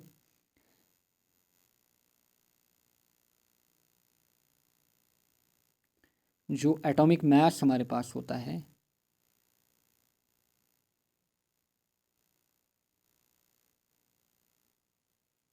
it is the mass of one atom, यानी कि एक एटम का मास। क्लियर। सो ऊपर वाली डेफिनेशन आप याद ना रखें, इसको खाली ध्यान में रखें, मे बी ऑब्जेक्टिव में आपसे पूछे जाए, but it is the mass of one atom. Clear. अच्छा, मॉलिक्यूलर मास। क्लियर, जो मॉलिक्यूलर मास हमारे पास होता है it is the mass of one molecule. Clear, it is the mass of one molecule. And जो मोलर मास हमारे पास होता है it is the mass of one mole substance, यानी कि ये तीन अलग अलग चीज़ें हमारे पास होती हैं। पहला यहाँ पे एटॉमिक मास हो गया मास of one atom, molecular mass of one molecule, molar mass of one mole substance, mass of one mole substance. For example अगर मैं एटॉमिक मास की बात करूँ, देखिए atomic mass, so atomic mass है, मैंने आपको बोला मास of one atom, mass of one atom. For example आपने देखा होगा पीरियडिक टेबल में आप लिखते हो, चलिए कार्बन को मैं लेता हूँ, हम लिखते हैं C6 यहाँ पे 12, C6 12, यानी कि कार्बन जो हमारे पास होता है इसका जो हमारे पास एटॉमिक नंबर होता है 86, hydrogen, helium, lithium, beryllium, boron, carbon, यानी कि छठा एलिमेंट हमारे पास। क्लियर। अच्छा, जो 12 होता है यहाँ पे, क्लियर, अगर मैं 12 की बात करूँ, ये 12 यहाँ पे होता क्या है, क्लियर, ये 12 यहाँ पे होता क्या है। क्लियर। अब देखिए अगर मैं यहाँ पे बोलूँ, देखिए एटॉमिक मास क्या मैंने बोला, मास ऑफ वन एटम। सो अगर मैं यहाँ पे लूँ एक carbon atom, one carbon atom, clear, one carbon atom, ये जो यहाँ पे 12 होता है यही होता है इसका एटॉमिक मास। सो एक कार्बन एटम का जो एटॉमिक मास होता है इट इज़ 12, बट ये किस में होता है एक्चुअली, इट इज़ AMU, किस में होता है AMU। अच्छा, AMU मतलब atomic mass unit, atomic mass unit, AMU मतलब atomic mass unit, atomic mass unit. And you won't believe कि ये भी एग्जाम में पूछा जा चुका है कि AMU का मतलब क्या है, it is atomic mass unit. Clear, it is atomic mass unit. इनकी छोटी सी छोटी चीज़ें आपके जॉब एग्जाम में पूछी जाती हैं। क्लियर। अच्छा, जो हमारे पास यहाँ पे atomic mass and molecular mass होता है, atomic mass and molecular mass होता है, इसको हम एक्सप्रेस कर सकते हैं। जो एटॉमिक मास होता है इसको हम एक्सप्रेस कर सकते हैं इन एएमयू एंड ग्राम, यानी कि दोनों में, एंड एएमयू एंड ग्राम में। सिमिलरली जो मॉलिक्यूलर मास होता है इसको भी हम एक्सप्रेस कर सकते हैं इन एएमयू एंड ग्राम। बट जो हमारे पास मोलर मास होता है, मोलर मास को हमेशा हम किस में एक्सप्रेस करते हैं, इसको हम ग्राम में एक्सप्रेस करते हैं। क्लियर, इसको हम किस में एक्सप्रेस करते हैं, ग्राम में। सो एक एटॉमिक मास क्या मैंने बोला, मास ऑफ वन एटम। क्लियर, ध्यान रखिए, मास ऑफ वन एटम। सो एक कार्बन एटम का जो एटॉमिक मास होता है इट इज़ 12 AMU। एंड अगर मैं AMU की बात करूं, इसका भी ध्यान रखेंगे आप, क्योंकि इसका भी कन्वर्जन पूछा जाता है कि एक AMU कितना होता है। एक AMU जो हमारे पास होता है it is 1.67 into the 10⁻⁻24 gram. Clear. So एक AMU हमारे पास कितना होता है अगर मैं इसको ग्राम में कन्वर्ट करूं। सो एक AMU जो हमारे पास होता है इट इज़ 1.67 इंटू 10⁻⁻24 ग्राम, या फिर आपको किसी बुक में इसको दिखाया जाएगा 1U। क्लियर। सो चाहे आप 1U लिखो या फिर 1 AMU, it is same, it is 1.67 into 10⁻⁻24 gram. सो अगर मैं यहाँ पे क्या करूँ, जो हमारे पास एटॉमिक मास है अगर मैं इसको किस में यहाँ पे लिखूँ, एक्सप्रेस करूँ ग्राम में, सो मुझे लिखना होगा 12 इंटू 1.67 इंटू 10⁻⁻24 ग्राम। सो ये हो गया वन कार्बन एटम का एटॉमिक मास यहाँ पे। सो एक कार्बन एटम का जो एटॉमिक मास होता है इट इज़ 12 AMU, या फिर it is 12 into 1.67 into 10⁻⁻24 gram. Clear, -24 gram. I hope आपको समझ में आया होगा। क्लियर। सिमिलरली अगर मैं मॉलिक्यूलर मास की बात करूं, सो मॉलिक्यूलर मास किसके लिए होगा, मॉलिक्यूल के लिए होगा। फॉर एग्जांपल यहाँ पे मैं वाटर लेता हूँ, सो मैं बोलूँगा मास of one water molecule.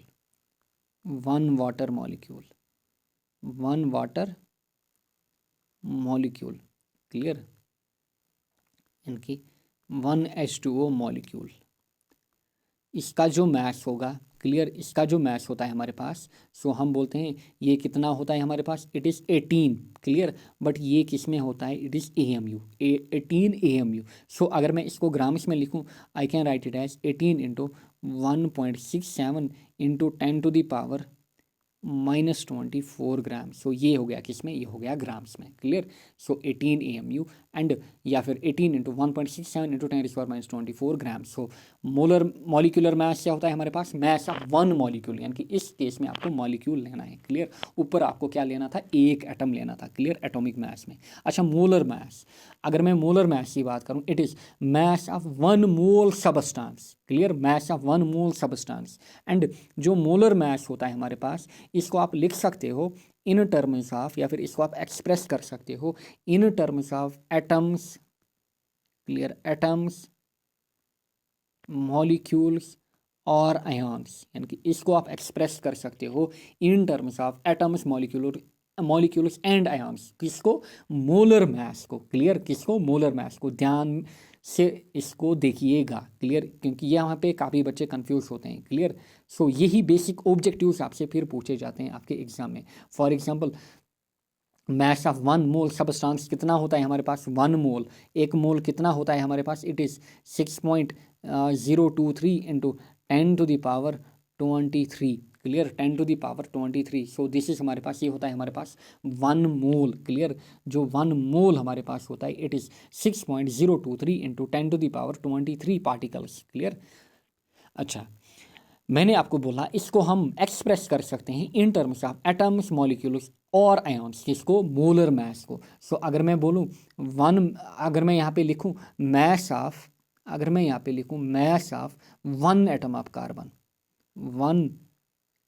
Of carbon, clear, it will be 12 gram. Clear. Similarly mass of one molecule of water, it will be 18 gram. And ये किसके बराबर होंगे, these will be equal to यहाँ पे 1 मोल, यानी कि 023 into 10⁻23। So this is all about यहाँ पे क्या हमारे पास atomic mass, then molecular mass and molar mass. Clear? I hope आपको ये चीज़ें अच्छे से समझ में आई होंगी। क्लियर? एंड अगर समझ ना भी आई होंगी तो वीडियो को पॉज कीजिएगा, वीडियो को एक नहीं 2 बार 3 बार देखिएगा, आपसे क्वेश्चंस बनेंगे। क्लियर? नेक्स्ट मोल कॉन्सेप्ट यहाँ पे। Clear? Mole concept.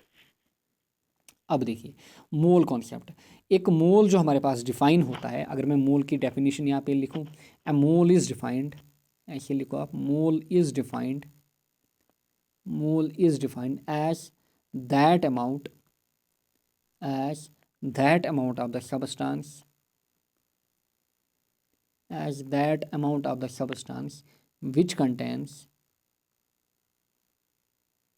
which contain Avogadro number.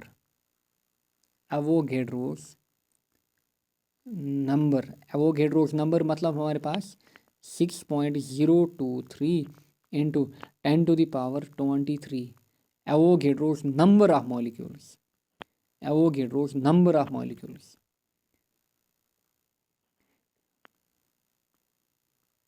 Clear? यानी कि अच्छा, अगर सबस्टांस किसमें होगी, मॉलिक्यूलर फार्मूला में होगी। देखिए मोल कॉन्सेप्ट, मोल हमारे पास क्या होता है, mole is defined as that amount of substance which contains Avogadro number of molecules, यानी कि 6.023 इंटू 10⁻23 पार्टिकल्स यहाँ पे। इसको एक मोल जो हमारे पास होता है, क्लियर, देयरफॉर जो एक मोल हमारे पास होता है 1 mole of atoms, clear, it is equal to 6.023 into 10⁻23 atoms या फिर पार्टिकल्स आप बोलो। क्लियर? सिमिलरली आप यहाँ पे बोल सकते हो जो 1 मोल ऑफ मॉलिक्यूल हमारे पास होता है, क्लियर, जो 1 मोल ऑफ मॉलिक्यूल, नेक्स्ट आप बोल सकते हो जो हमारे पास जो 1 मोल ऑफ मॉलिक्यूल होता है, it is equal to 6.023 into 10⁻23 molecules, 10⁻23 molecules. Clear? या फिर इसी को हम बोलते हैं it is equal to 22.4 litre at STP। इसी को हम बोलते हैं it is equal to 22.4 litre at STP। हर एक चीज़ को अच्छे से लिखिएगा, हर एक चीज़ आपके एग्ज़ाम में पूछी जाती है। क्लियर? हर एक चीज़ आपके एग्ज़ाम में पूछी जाती है। एंड सिमिलरली अगर मैं बात करूँ 1 मोल ऑफ एन एलिमेंट की, सो वो होता है gram atomic mass of element. Clear? अच्छा, फॉर एग्जाम्पल यहाँ पे मैं बोलूँगा 1 mole of oxygen atom. So 1 mole of oxygen atom जो हमारे पास होगा it will be 16 gram. Similarly अगर मैं बोलूँ यहाँ पे 1 mole of oxygen molecule it will be 32 grams. Clear? अच्छा चलिए कुछ बेसिक क्वेश्चन आपको बताता हूँ। For example, how many moles are 5 grams of calcium? Clear? How many moles are 5 grams of calcium? Clear? So calcium में आपने देखा होगा, कैल्शियम हमारे पास होता है 2040। क्लियर? ऐसे पीरियोडिक टेबल में। सो यहाँ पे बोल रहा है हमारे पास how many moles are 5 gram of calcium. Clear? So यहाँ पे मैं बोलूँगा जो हमारे पास 40 ग्राम ऑफ कैल्शियम होता है, ये कितना होता है हमारे पास, 1 मोल ऑफ कैल्शियम। इसी को हम बोलते हैं 1 mole of calcium. Clear? So ये क्या है यहाँ पे, मोलर मास हमारे पास। Clear? 1 mole of calcium. So I will write here therefore जो 5 ग्राम ऑफ कैल्शियम होगा हमारे पास, this will be 5/40। So this will be 5/40 and that will be, जो यहाँ पे निकलेगा वो आप काउंट करोगे। फॉर एग्जाम्पल 5 1 is 5, अच्छा 5 8 is इनकी 1/8 निकलेगा वो। क्लियर? 1/8 मोल। एंड 1/8 कितना होता है हमारे पास, 0.125। क्लियर? अच्छा, ऐसे ही किसी भी चीज़ का आप यहाँ पे क्या निकाल सकते हो, किसी भी चीज़ का यहाँ पे आप नंबर ऑफ मोल्स निकाल सकते हो। क्लियर? किसी भी चीज़ से आप यहाँ पे नंबर ऑफ मोल्स निकाल सकते हो। अच्छा चलिए एक और एग्जांपल आपको देते हैं।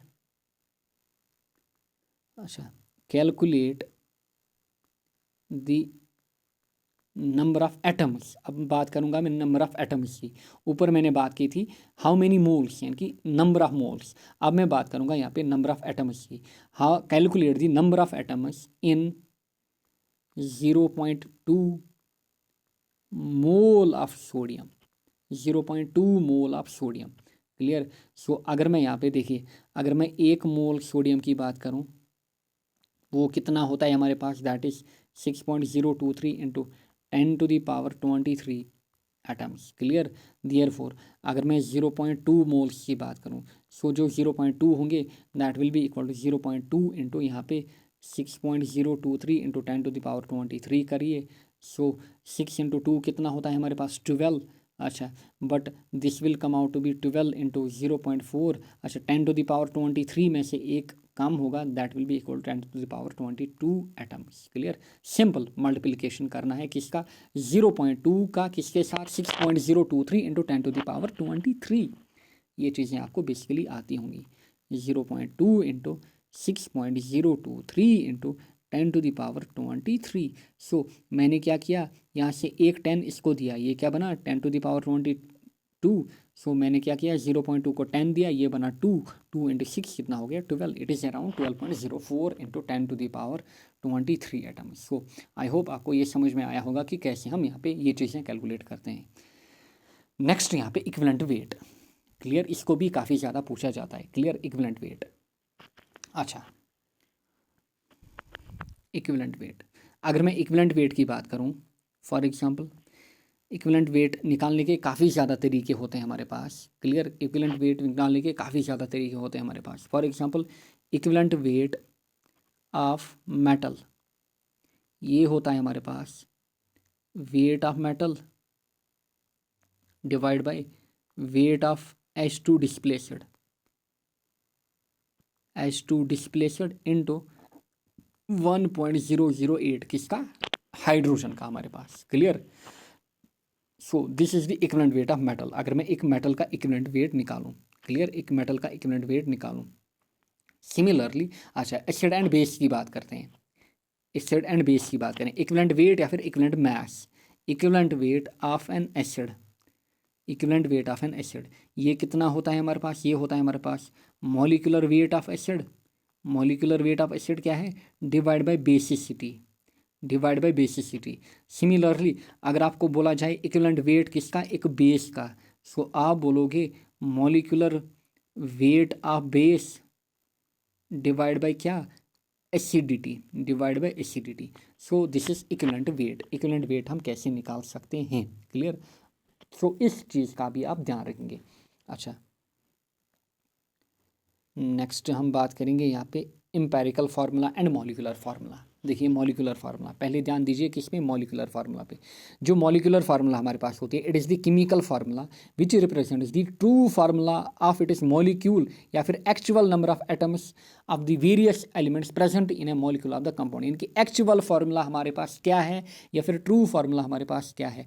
फॉर एग्जाम्पल अगर मैं यहाँ पे बोलूँ मॉलिक्यूलर ग्लूकोज जो हमारे पास होता है, molecular formula of glucose.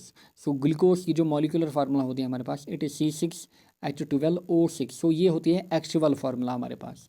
And अगर मैं इसकी एम्पेरिकल फार्मूला बोलूँ, सो एम्पेरिकल फार्मूला हमारे पास क्या होती है, it is the chemical formula which expresses the simplest whole number ratio. So ratio में यहाँ पे हम देख रहे हैं ratio of atoms of various elements present in one molecule of compound. For example C6H12O6, इसमें इनका रेशियो क्या है, इसमें इनका रेशियो क्या है। सो अगर आप यहाँ पे रेशियो देखोगे 6, 12 एंड 6 का, सो ये आपको यहाँ पे निकलेगा। सो डिवाइड बाई 6 करिए, डिवाइड बाई 6 करिए, डिवाइड बाई 6 करिए, it will come out to be 1, it will come out to be 2, it will come out to be 1। So आप बोलोगे C1H2O1। क्लियर, C1H2O1 ये क्या है, ग्लूकोज की empirical formula. This is the empirical formula of glucose, empirical formula of glucose. I hope आपको ये भी समझ में आया होगा कि एम्पेरिकल फार्मूला किसको हम बोलते हैं, जब हम सिंपलेस्ट होल नंबर में एक्सप्रेस करते हैं किसको, जो हमारे पास एक्चुअल फार्मूला होती है उसको, क्लियर, या फिर जो हमारे पास मॉलिक्यूलर फार्मूला होती है उसको एक्सप्रेस करते हैं, clear. So this is all about empirical formula and molecular formula and this all about this chapter. I hope आपको ये चीज़ें समझ में आई होंगी। एंड एक और टॉपिक जो रह गया है that is significant figure.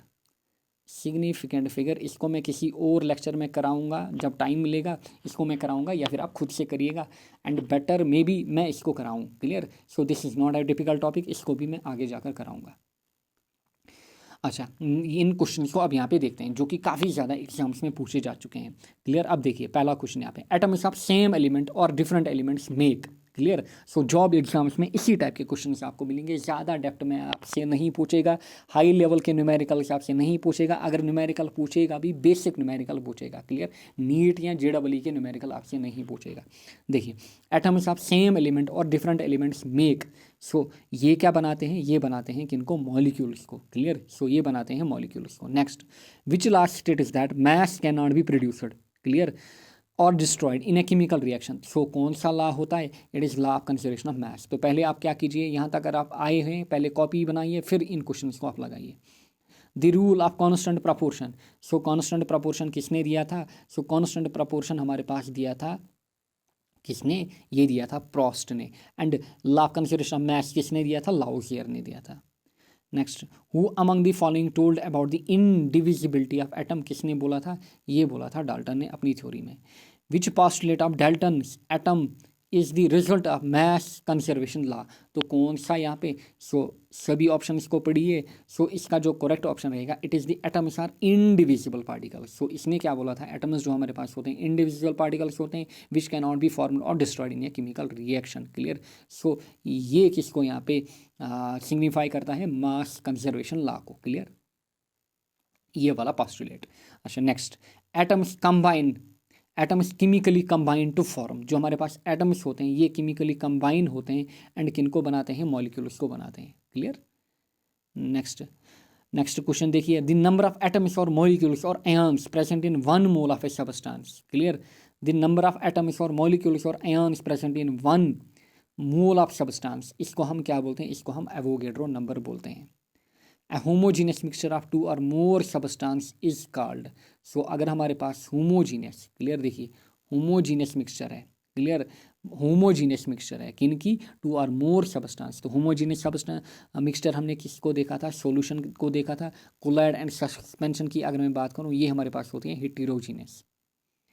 Avogadro number means, clear. So Avogadro number क्या मीन करता है, पहला option, number of protons in the nucleus of an atom, number of atoms in 1 gram atom of an element. So it is the number of atoms in 1 gram atom of an element. Next, next वाला question देखिए, what is the mass of 0.1 mole CH4। देखिए आपसे बोल रहा है कि अगर हमारे पास 0.1 मोल ऑफ CH4 है, इसका कितना मास होता है। सो देखिए जो हमारे पास ग्राम मोल ऑफ CH4 होते हैं या फिर ग्राम मॉलिकुलर मास ऑफ CH4 होता है, दैट इज 16। कितना होता है, 16, क्योंकि इसमें कार्बन का 12, हाइड्रोजन का हमारे पास 4 इंटू 1 करके, क्योंकि हाइड्रोजन के लिए होता है हमारे पास 1। देखिए अगर हमारे पास हाइड्रोजन है, then helium, hydrogen helium, lithium, beryllium, boron, carbon, nitrogen, oxygen, fluorine, neon, almost 20 तक याद रखिएगा। यहाँ पे helium, hydrogen helium, clear, hydrogen helium. फिर यहाँ से अगर आप देखोगे हाइड्रोजन हीलियम लिथियम, नीचे क्या आएगा, सोडियम, बेरिलियम, बेरिलियम के नीचे क्या आएगा, मैग्नीशियम, बोरान, बोरान के नीचे क्या आता है, अल्युमिनियम, कार्बन के नीचे सिलिकॉन, नाइट्रोजन, नाइट्रोजन के नीचे phosphorus, oxygen sulphur, fluorine chlorine. अच्छा, हीलियम, नियॉन, आर्गन। सो इनका आप यहाँ पे याद रखेंगे। अच्छा, हाइड्रोजन के लिए हमारे पास कितना होता है, 1, हीलियम के लिए हमारे पास कितना होता है, 4, क्लियर। जो लिखा हुआ होता है H1 या फिर हीलियम के लिए लिखा हुआ होता है हीलियम 2 4, 2 क्या है यहाँ पे, एटॉमिक नंबर, क्लियर, 4 क्या है यहाँ पे, atomic mass, clear. So lithium की अगर मैं बात करूँ, लिथियम के लिए हमारे पास होता है 7, बेरिलियम के लिए 9, ये राउंड ऑफ करके है, क्लियर। बोरान के लिए 11, अच्छा 12, नाइट्रोजन के लिए हमारे पास 14, ऑक्सीजन के लिए 16। काफ़ी इजी है इसको याद रखना, क्योंकि काफ़ी ज़्यादा हेल्पफुल होता है हमारे पास। 19 20, देखिए अगर आप इसको याद रखें 7 9 देन 11 12, क्लियर, 7 9 11 12 14 16, यहाँ पे 14 16, यहाँ पे 19 20, क्लियर। अच्छा, अगर मैं सोडियम मैग्नीशियम, सो यहाँ पे आता है 23 24, अल्मुनियम सिलिकॉन 27 28। अच्छा, phosphorus sulphur, clear, phosphorus sulphur 31 32। Chlorine का थोड़ा डिफरेंट होता है, इट इज़ 35.5। एंड आर्गान का हमारे पास कितना होता है, आर्गान का हमारे पास 40 होता है। देन अगर मैं दो और एलिमेंट्स की बात करूं, पोटेशियम एंड कैल्शियम, क्योंकि इनका भी काफ़ी ज़्यादा इंपॉर्टेंट है, इन 20 एलिमेंट्स का आप याद रखेंगे, क्लियर। यहाँ पे 39 इसका, चलिए एक ही कलर से लिखते हैं, इसका हमारे पास कितना होता है 39 39 40, क्लियर, 39 40। 7 9 11 12 14 16 19 20, ऐसे आप याद रहेंगे। 23 24 27 28 31 32, यहाँ पे थोड़ा डिफरेंट 35.5 40, यहाँ पे 39 40, तो ऐसे आप याद रखेंगे। सो देखिए ग्राम मोल ऑफ CH4 कितना होता है हमारे पास 16, यानी कि 12 + 4 × 1 हो गया 16 यहाँ पे, क्लियर। अब देखिए मैस ऑफ 1, क्वेश्चन क्या बोल रहा है, what is the mass of 0.1 mole of CH4, therefore mass of 1 mole of CH4, 1 mole of CH4 कितना होता है हमारे पास, इट इज़ यहाँ पे 16। देयरफॉर किसके लिए बोल रहा है, 0.1 मोल के लिए, 0.1 मोल के लिए हमारे पास कितना होगा, इट विल बी यहाँ पे 16, ये है 16 × 0.1, 16 × 0.1, यानी कि ये हो गया 16 × 10⁻⁻1, सो ये बनेगा 1.6, तो 1.6 ढूंढिए। सो 1.6 का करेक्ट ऑप्शन रहेगा। Next, 1 gram mole of gas at, यहाँ पे इसने लिखा है NTP, clear, occupies, it is actually STP 22.4 litres, this fact was derive from, so ये कहाँ से डिराइव किया था, ये डिराइव हुआ था एवोगेड्रोस हाइपोथेसिस से। कहाँ से डिराइव हुआ था, एवोगेड्रो हाइपोथेसिस से, क्लियर। एंड इसको बोला जाता है gram molecular volume law, clear, इसी को बोला जाता है ग्राम मॉलिक्यूलर वॉल्यूम लॉ भी, क्लियर। यानी कि 22.4 litres of any gas at STP जो होता है that was equal to molecular mass of gas, clear. Next, at STP the density of gas, यहाँ पे दिया गया है हमें मॉलिक्यूलर वेट कितना 45 इज, तो एट STP डेंसिटी हमें निकालनी है। डेंसिटी हमारे पास होता है mass upon volume, clear. So अगर मैं यहाँ पे लिखूँ जो मॉलिक्यूलर वेट हमें दिया गया है, मॉलिक्यूलर वेट ये कितना दिया गया है 45। एंड ये जो क्वेश्चन यहाँ पे मैंने लिए हैं, ये मैंने नीट एंड JK CET से लिए हैं, मे बी इनको आपसे पूछा जाए, क्लियर। अदरवाइज जॉब एग्जाम में इतने हाई लेवल के क्वेश्चन आपसे नहीं पूछे जाते हैं। सो मॉलिक्यूलर वेट आपको कितना दिया गया है 45। अच्छा, volume of gas at STP हमारे पास कितनी होती है, it is 22.4 litre, 22.4 litres. Therefore density of gas निकालिए, डेंसिटी हमारे पास क्या होती है mass upon volume, so it will be simply 45 upon 22.4 and it will be approximately कितनी होगी 2। अच्छा, मैस किस में, यहाँ पे ग्राम में, एंड वॉल्यूम किस में, लीटर में, यानी कि ग्राम पर litre, so it is approximately 2, यहाँ पे हमारा आंसर रहेगा। Next, wait of 4 litre of nitrogen gas at NTP, clear. अब देखिए एक्चुअली है STP, यहाँ पे देखिए वेट ऑफ 4 लीटर। देखिए अगर मैं नाइट्रोजन की बात करूँ, नाइट्रोजन हमारे पास इसका जो एटॉमिक वेट होता है हमारे पास इट इज़ 28 ग्राम। अच्छा, वॉल्यूम हमारे पास, volume of gas at STP कितना होता है, अभी हमने देखा 22.4 लीटर। अच्छा, बट ये बोल रहा है 4 लीटर की। अगर आप इस क्वेश्चन को देखोगे, वहाँ पे बोल रहा था जनरल डेंसिटी ऑफ गैस, वो नहीं बोल रहा था यहाँ पे कितने लीटर्स हैं, बट यहाँ पे बोल रहा है हमारे पास कितने हैं 4 लीटर्स हैं हमारे पास। देयरफॉर यहाँ पे वेट निकालना है हमें, वेट ऑफ 4 लीटर, उधर हमें डेंसिटी निकालनी थी, weight of 4 litre, clear. And वहाँ पे लीटर्स भी मेंशन नहीं किए गए थे। Weight of 4 litre of N2, clear, at STP, so it will simply come out to be 20 upon 22.4, but हमें 4 लीटर्स का देखना है, मल्टीप्लाई बाय 4।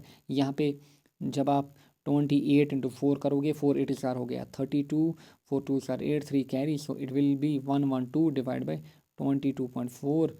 जब आप इसको डिवाइड करोगे आपका आंसर यहाँ पे निकल आएगा, क्लियर। सो यहाँ पे देखिएगा, अच्छा अप्रॉक्सीमेटली ताकत 112 upon 12 22.4, so it will come out to be 5 gram. Clear, 5 gram. Next question, how many atoms of sulphur are present in 0.2 mole of sulphur S8 molecule. क्योंकि सल्फर जो हमारे पास होता है ये किस में होता है, हमेशा S8 की फॉर्म में। देखिए अगर मैं यहाँ पे बात करूँ, क्वेश्चन क्या बोल रहा है, क्वेश्चन बोल रहा है कि how many atoms of sulphur are present. So हमें निकालना है कि हाउ मेनी एटम्स सल्फर के किसमें कितने, किसमें 0.2 मोल ऑफ सल्फर में कितने एटम्स होते हैं सल्फर के। सो देखिए जो 1 मोल होता है सल्फर का, 1 mole of sulphur it is equal to 8 mole atoms, यानी कि S8 हमारे पास। क्लियर। सो हमें निकालना है 0.2 मोल में, 0.2 मोल ऑफ सल्फर सिंपल है। देखिए 0.2 मोल सल्फर कितना होगा, ये होगा हमारे पास 0.2 into 8 moles, 8 mole atoms. Clear, 8 mole atoms. Clear, and एक एटम हमारे पास वी ऑल नो दैट कितना होता है। सो देखिए 0 पॉइंट पहले, अच्छा 0.2 एंड 8 को निपटाते हैं पहले। सो 0.2 इंटू 8, 8 2 सर 16, बट यहाँ पे 0.2, सो इट विल बी 1.6 इंटू एक एटम। सो वो कितना होता है हमारे पास, दैट इज 6.023 इंटू 10⁻23। सो यहाँ पे हमारा आंसर आएगा। सो जब आप इसको इसके साथ करेंगे सो आपका ऑप्शन यहाँ पे आएगा। सो नियरली कौन सा ऑप्शन होगा, 1.6 into 6। So 1.6 into 6, so it will be nearly 9.64 into 10⁻23. What is the number of moles है यहाँ पे, what will be the number of moles of hydrogen atom in 3.2 gram of methane, 3.2 gram of methane. So we know that CH4 carbon कितना 12, अच्छा hydrogen कितना 4 into 1, so it will be 16 gram. Clear, it will be 16 ग्राम, यानी कि 16 gram of, जो हमारे पास 16 ग्राम of methane जो होता है इट कंटेंट्स, इसमें क्या होगा, इसमें हमारे पास होता है 4 gram of hydrogen. Clear, 4 gram of hydrogen. So ये बोल रहा है हमारे पास what is the number of moles of hydrogen atom in 3.2 gram of methane. क्योंकि हमारे पास क्लियरली आपको दिख रहा है कि जो 16 ग्राम ऑफ मीथेन है इसमें हमारे पास 4 ग्राम किसके हैं, हाइड्रोजन के। देयरफॉर मुझे किस में निकालना है, मुझे निकालना है 3.2 ग्राम ऑफ मीथेन में। सो इन 3.2 gram of CH4, 3.2 gram of CH4, इसमें कितने होंगे, इसमें होंगे 4/16 इंटू 3.4, 3.2, अच्छा गिवन कितना है 3.2 में निकालना है, 3.2, हाँ 3.2। सो 4/16 इंटू 3.2, सो यहाँ पे आपका आंसर निकलेगा जो भी आएगा। क्लियर, देखिएगा इसको। Next, number of atoms of oxygen present in 10.6 gram of Na2CO3 will be. Clear, so number of atoms निकालने हैं। सो देखिए Na2CO3 सोडियम कार्बोनेट या फिर बाइकार्बोनेट, देखिए Na2CO3, देखिए Na2, देखिए सोडियम, अभी मैंने आपको जो यहाँ पे ये वाला टेबल दिखाया था इसको आप अच्छे से याद करेंगे तभी जाकर आप इन जो यहाँ पे हमारा वेट बनता है किसी भी मॉलिक्यूल का, तब आप जाके वो इजीली निकाल पाएंगे। क्लियर, सो देखिए यहाँ पे Na2, सो इसमें सोडियम, सोडियम के कितने, यहाँ पे सोडियम कितनी बार, सोडियम यहाँ पे 2 बार। क्लियर, सोडियम यहाँ पे 2 बार। सो यहाँ पे सोडियम 2 बार, सोडियम के लिए होता है हमारे पास 23 इंटू 2 प्लस कार्बन 1 बार, कार्बन का हो गया 12, ऑक्सीजन का होता है 16। सो 16 कितनी बार, 3 बार, सो 16 इंटू 3 हो गया 48, 48 इन प्लस 12, 48 हो गया 60, 23 इंटू 2 हो गया 46, 60 हो गया 106, सो 106 ग्राम बनेगा। क्लियर, 106 ग्राम। तो मैं बोलूँगा यहाँ पे जो 106 ग्राम ऑफ Na2CO3 एटम्स या फिर एटम मैं बोल रहा हूँ, 106 gram of Na2CO3 contents. Clear, so ये क्या कंटेन करेगा, ये कंटेन करेगा हमारे पास क्या बोल रहा है, number of atoms of oxygen, number of atoms of oxygen, oxygen के एटम हमें देखने। अच्छा ऑक्सीजन कितनी बार है, ऑक्सीजन 3 बार है, so it contains 3 into 6.023 into 10⁻23 atoms. Clear, 23 atoms. Clear, ये किस में है, 106 ग्राम में। क्लियर, ये बोल रहा है 10.6 ग्राम में। अगर हमें डायरेक्ट पूछता कि number of atoms of oxygen present in Na2CO3, तब जाके हमारा ये आंसर होता है, बट ये बोल रहा है 10.6 ग्राम में। क्लियर, सो 10.6 ग्राम में अगर मैं बोलूँ, सो 10.6 ग्राम में कितने होंगे, सो it will be 3 into 6.023 into 10⁻23, अच्छा, डिवाइड बाई 106 इंटू, यहाँ पे मैं क्या करूँगा 10.6, क्योंकि एक में कितने होंगे अगर मैं 1 ग्राम में निकालूँ, that will be 3 into 6.023 into 10⁻23 divide by 106, and अगर मैं 10.6 में निकालूँ सो it will B multiply by 10.6। सो यहाँ पे आपका आंसर निकल के आएगा। देखिए, जब आप 106 को डिवाइड करोगे 10.6 के साथ, it will come out to be 10, so it will be 3 into 6.023 into 10⁻23 divide by 10, क्योंकि 10.6 इंटू 10 जो होता है हमारे पास, इट इज़ 106। सो अब सिंपल है, यहाँ पे 3 इंटू 6 करिए, it will come out to be 18। So 18 into कुछ आएगा यहाँ पे, चलिए 18 पॉइंट कुछ आएगा यहाँ पे, कितना आएगा, अच्छा 300, 3 2 6, यहाँ पे 0, यहाँ पे 6, 3 3 9, 18.069 इंटू में यहाँ पे 10⁻23 डिवाइड बाई कितना आएगा, डिवाइड बाई 10 आएगा। अच्छा, 18 को डिवाइड बाई 10 से करेंगे, वो आएगा 1.8069 इंटू 10⁻23 यहाँ पे, सो 1.806। सो देखिए 1.806 इंटू 10⁻23 एटम्स यहाँ पे हमारा आंसर रहेगा। सो आई होप आपको ये वाला लेक्चर अच्छे से समझ में आया होगा, आपने अपने नोट्स यहाँ पे मेंटेन किए होंगे। सो मिलेंगे हम नेक्स्ट लेक्चर में, till then take care, bye bye. अपने नोट्स को अच्छे से मेंटेन करिएगा। मिलेंगे हम नेक्स्ट लेक्चर में, जिसमें मैं आपको कवर कराऊंगा स्टेट्स ऑफ मैटर। क्लियर, जो हमारा नेक्स्ट चैप्टर होगा that will B states of matter. So basically वहाँ पे हम देखेंगे गैसियस स्टेट को, एंड हम साथ ही में देखेंगे वहाँ पे लिक्विड स्टेट को, क्योंकि सॉलिड जो है हमारे वो डिलीट हो चुके हैं। क्लियर, जो सिलेबस हैं उसमें जो सॉलिड्स हैं एनसीईआरटी वगैरह में, या फिर नया सिलेबस जो आया है 11-12 का, उसमें सॉलिड्स वाला पार्ट जो है वो डिलीट हो चुका है। एंड 9-10 में भी कहीं पे हमारे सॉलिड्स नहीं हैं। अगर वो 9-10 में होते तो मैं उनको कवर कराता। सो जो चीज़ें, फॉर एग्जांपल कुछ चीज़ें जैसे यहाँ पे मैंने आपको कोलाइड पढ़ाए, क्लियर, एक्चुअली ये डिलीट हुए हैं। कहाँ पे ये डिलीट हुए हैं? 12th में, सरफेस केमिस्ट्री में। बट ये ऑलरेडी हमारे पास किधर है, इनको हम ऑलरेडी हमारे 9th में पढ़ते हैं, इसीलिए इनको पढ़ना यहाँ पे ज़रूरी था, क्योंकि मे बी वो 9th-10th वाला लेवल, 9-10th की लेवल का पेपर वहाँ पे डालें, तब जाके हमें डिफ़िकल्टी नहीं होगी अगर हम पूरा सिलेबस को एक बार में ब्रीफली यहाँ पे गो थ्रू करें। तो थैंक यू ऑल।